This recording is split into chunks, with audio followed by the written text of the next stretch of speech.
पंचमी सारे भारत में मनाई जाती है और उसी सिलसिले में जितनी हिंदुस्तान की दरगाहें हैं, जितनी खानकाएँ हैं, ये भी बसंत पंचमी मनाती हैं, क्योंकि ये इसका ताल्लुक़ जो है गुरुओं से है और हर शिष्य अपने गुरु को समर्पित होता है।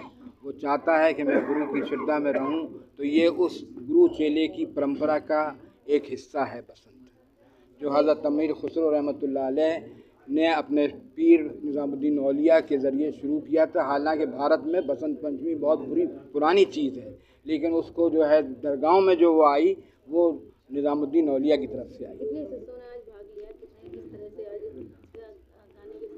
यहाँ हमारे सभी लोग दूर दूर से आए थे। कव्वाली का प्रोग्राम भी था।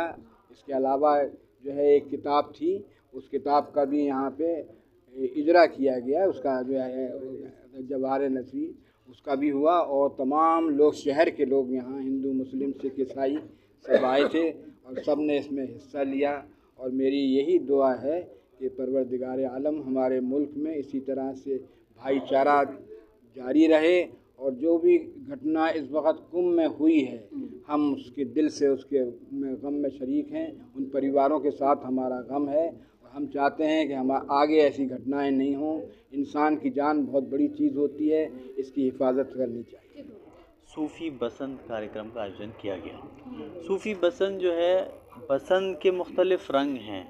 बसंत जो कि हिंदुस्तान की तारीख़ में, संस्कृति में हज़ारों साल पुरानी परंपरा है और बसंत में मंदिरों में इस तरह की पूजा अर्चना होती है और जो परंपरा चली आ रही है वो तो है ही, लेकिन साथ में सूफ़ी बसंत जो है ख्वाजा निज़ामुद्दीन औलिया रहमतुल्लाह अलैह, जिनका मज़ार दिल्ली में है, उनके नाम से मंसूब है सूफ़ी बसंत। और सूफ़ी बसंत में कव्वाली का प्रोग्राम होता है और सूफ़ी जो है वो डेडिकेट करते हैं बसंत को अपने पीर मुर्शिद के लिए। और ये सूफ़ीज़्म की जो 4 मुख्य शाखाएं हैं, क़ादरिया, चिश्तिया, नक्शबंदिया, सोहरवर्दिया, उसमें जो चिश्ती शाखा है उसकी एक शाखा है निज़ामिया। निज़ामिया सिलसिले के जो फाउंडर हैं, बानी हैं, वो हज़रत ख्वाजा निज़ामुद्दीन औलिया रहमतुल्लाह अलैह हैं और उनके ही जो शागिर्द थे अमीर खुसरो रहमतुल्लाह अलैह, उन्होंने बसंत पर कलाम भी कहा।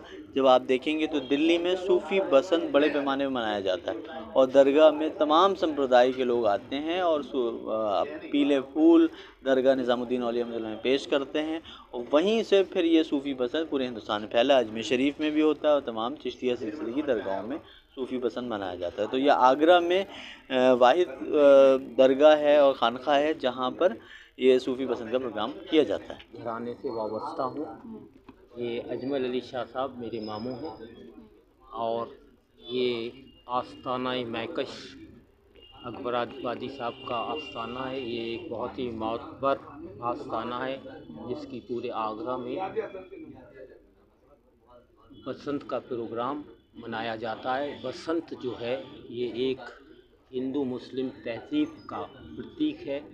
इसके अंदर जिस तरीके से यहाँ मनाया जाता है, इसमें सभी समाज के लोग हिस्सा लेते हैं, हिंदू मुस्लिम सिख ईसाई। जश्न बसंत के इस प्रोग्राम में मुख्तलिफ़ तरह के लोग मुख्तलिफ़ मसलक से जुड़े हुए, इसमें हिंदू, मुसलमान, सिख, ईसाई सभी तरह के लोग इस महफ़िल में मौजूद थे। ये पैगाम हमें मिलता है कि बसंत पंचमी वाले दिन एक नई खुशी के साथ हर तरफ जश्न बहारा से लोग लुत्फ़अंदोज़ होते हैं। तो ये एक मैसेज है, एक पैगाम है हमारे देश के लिए, हिंदुस्तान के लिए, कि हम सब एक हैं और एकता में अनेकता, इत्तेहाद, एकता के साथ ही मिलकर हम अपने देश को तरक्की की तरफ ले जा सकते हैं। गोया कि आज का जो मैसेज है बसंत पंचमी के दिन जश्न बसंत के हवाले से, यही मैसेज है, यही पैगाम है कि हम सब जितने भी हिंदुस्तान में लोग रहते हैं, ये मुल्क बेहद खूबसूरत है। खूबसूरत इसलिए है कि यहाँ पर हर मज़हब व मिल्लत के लोग एक साथ रहते हैं। सबके त्यौहार अलग अलग भले ही हों मगर हम सब मिलकर मनाते हैं, खुशी का इजहार करते हैं। तो मतलब ये है कि पूरी दुनिया में हिंदुस्तान का ये मैसेज जाता है, ये पैगाम जाता है कि हिंदुस्तान एक ऐसा मुल्क है, इतना खूबसूरत मुल्क है जहाँ पर मुख्तलिफ़ तरह के धर्म के साथ, अलग अलग तरह के रस्म व रिवाज के साथ हम सब एक हैं। हम सब मिलकर आगे बढ़ें।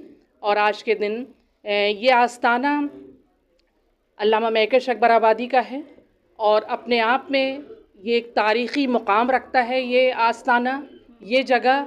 और इस जगह से पूरी दुनिया में ये पैगाम और मैसेज आज के दिन ख़ास तौर से जाएगा कि हम सब एक हैं, अगर हम एक रहेंगे तो आगे बढ़ेंगे। आज खानक़ाह क़ादरिया चिश्तिया नियाज़िया आस्ताना हज़रत महकश में बसंत का कार्यक्रम भी सुबह हुआ और शाम को बाद नमाज मगरिब मूना कैलेंडर के हिसाब से शाबान की 3 तारीख़ थी, तो जिनके मुहर्रम शरीफ मनाए जाते हैं। सैयदुल शुहदा अमीरुल मोमिनीन इमामुल मुस्लिमीन हज़रत इमाम हुसैन अलैहिस्सलातु वस्सलाम आपकी यौम विलादत यानी आपकी जन्मोत्सव मनाया गया, जिसमें इमाम हुसैन अलैहिस्सलाम मदीना मुनव्वरा में 4 हिजरी में पैदा हुए थे। हिजरी कैलेंडर के हिसाब से 4थे साल पैदा हुए थे और हुजूर सरकार दो आलम मोहम्मद सल्लल्लाहु अलैहि वसल्लम के दूसरे नवासे हैं। जो पंजतन पाक मुसलमानों में मशहूर हैं उसमें 5वें फ़र्द हैं और शहीद करबला के शुहदाए करबला के सरदार हैं। तो आपकी यौम विलादत मनाई गई और इमाम हुसैन अलैहिस्सलाम की ज़ात मुबारक का न सिर्फ़ के आलम इस्लाम के लिए बल्कि आलम इंसानियत के लिए एक ऐसी शख्सियत है जो हमें हौसले से ज़िंदगी गुजारना, जुल्म और तशद्दुद के सामने कैसे बावक़ार तरीक़े से इस्तिदलाल और इस्तिक़ामत के साथ जमे रहना है, ये आका हुसैन अलैहिस्सलातु वस्सलाम की ज़िंदगी सिखाती है। जैसे साहिर लुधियानवी का एक शेर है कि जुल्म फिर जुल्म है, बढ़ता है तो मिट जाता है, खून फिर खून है, टपकेगा तो जम जाएगा। तो आज देख ली फ़तेह हुसैन इब्ने अली दुनिया ने, हश्र तक आपकी सरकार नज़र आती है। तो आका हुसैन अलैहिस्सलातु वस्सलाम का दिन है। तमाम मुसलमान भाइयों से भी और तमाम गैर मुस्लिम भाइयों से भी मैं अपील करता हूँ कि आका हुसैन अलैहिस्सलाम के दिनों में, चाहे आपके मुहर्रम के अय्याम हों या आपकी विलादत जैसे आज 3 शाबान को मनाई गई, इन अय्याम में ज़्यादा से ज़्यादा इमाम हुसैन अलैहिस्सलाम की नज़र दिलाएँ, आपको याद रखें और आपके